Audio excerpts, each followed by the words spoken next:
The judge has finally ruled on the Apple versus Epic case, and Apple is claiming victory. But did they really win though?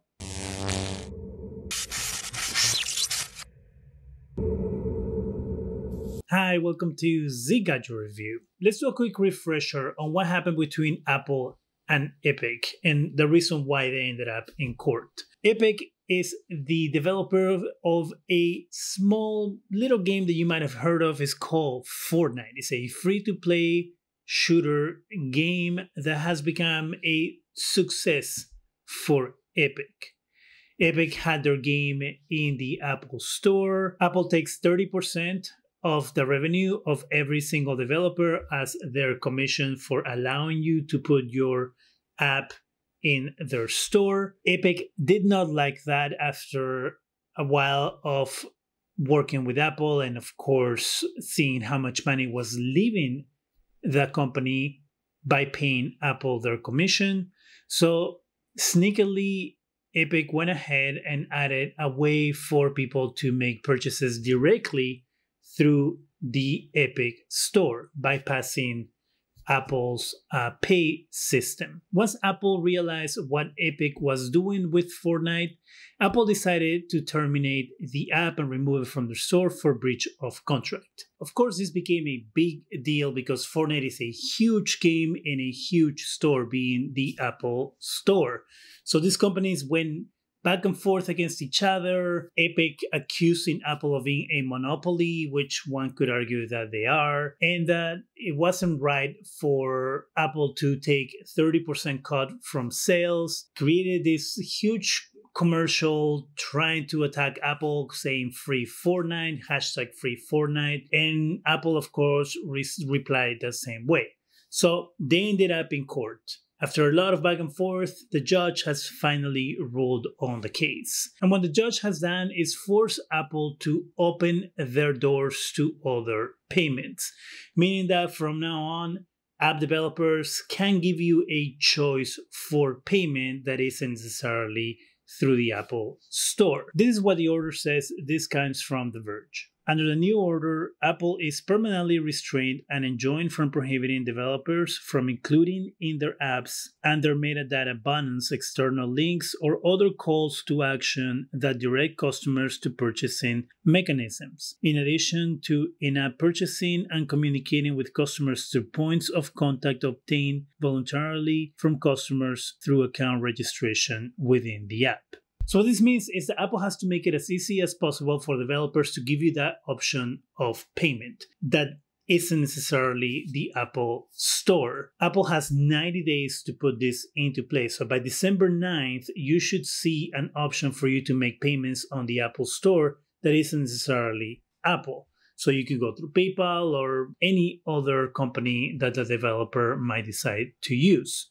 Of course, it's not going to be like that, right? Because there is a lot that's going to go into this in order to make it happen. It has to be approved by the judge, I'm sure. But of course, Apple is going to figure out a way to make sure to keep you within their walls. I mean, any company will do that. Maybe they'll come up and give you some sort of pop-up first and let you know that, hey, the best, safest way to make payments is through Apple because they cannot guarantee that when you go outside the app that your information is going to be safe. You know, the usual stuff that companies tell you to, scare you from doing something that is outside their control. Now, would I consider this a victory for Apple? I guess yes and no. Yes, in the way that the judge did not call Apple a monopoly, and this is something that Epic was trying to prove. Epic was trying to prove that Apple is a monopoly and that they are not competing fairly. So the judge did not say that about Apple, which is the reason why Apple is saying that is a victory to them, because part of what the lawsuit was about did not come to fruition.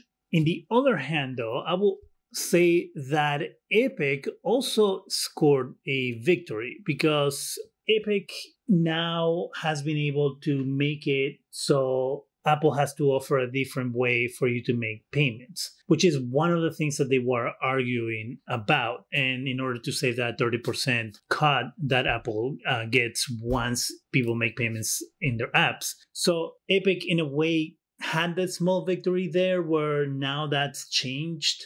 At the same time, Epic is the biggest loser because one, Fortnite doesn't need to go back to the Apple Store, right? The judge never said, hey, Apple, you have to reinstate Fortnite and put it in your store. So right now, Apple doesn't have to put Fortnite in their store ever if they don't feel like it. Epic has to pay back Apple the money that they made during the period that they had that button available to users to steer them away from the Apple Store. And the reason is because of exactly what I said since day one, and what most people said since day one, is that they were in breach of contract. They signed a contract with Apple saying, we are going to agree to your terms and we're going to play by these rules. And Epic decided, you know what? I don't feel like doing that anymore. So I'm just going to go ahead and do whatever I want. The moment they did that, they were in breach of contract, which is my thought from day one is Epic did not go about this the right way because they broke the contract that they had signed with Apple, the agreement that they had on how they were going to sell their goods through the store. So that has come back to bite them in the ass.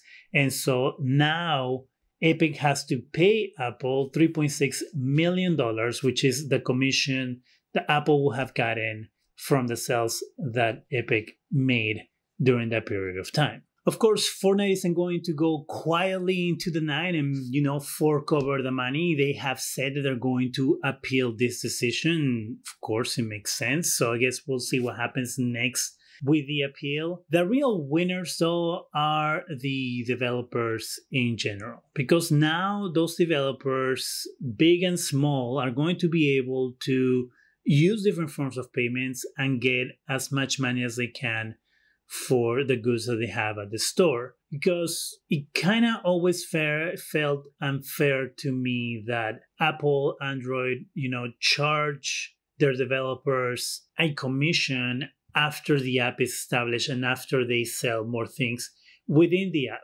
And so I know one could argue like, hey, you're still in the store, your product wouldn't be successful without the store and blah, blah, blah. But as I said before, is it fair that you have to pay a percentage of the money that you're making in perpetuity to these companies because your app is sitting in their store? Does that make sense? Because at the same time, if you think about it, that cost has to come out from someone's pocket, right? And it isn't coming out of the developer's pocket 100%.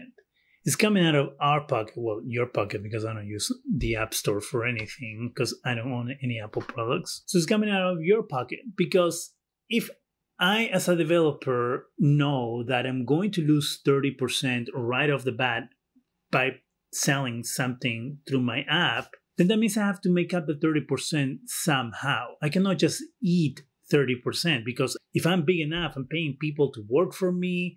I'm paying for a building. When people used to go to a building to work, servers. So there's a cost to doing business, and you cannot just have a business where you have a 30% loss every single time that you make a transaction.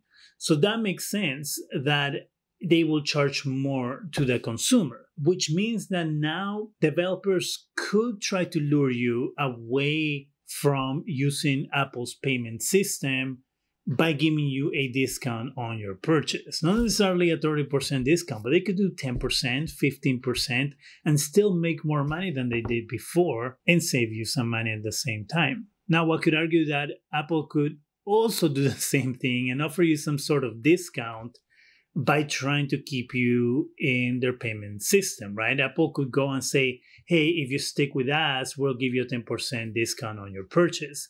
They're still going to make 20%, which is, more than they should be making anyway, because they're really not doing anything by collecting money. There is this play that we're going to see on how the store implements this for their consumers, and how Apple goes about trying to convince the consumer to stick with Apple when they make their payments. So it's going to be a very interesting thing to see in the next 90 days and how this evolves going forward. What do you think about this decision? Do you think that the judge got it right? Do you think that Apple is the winner and Epic is the loser?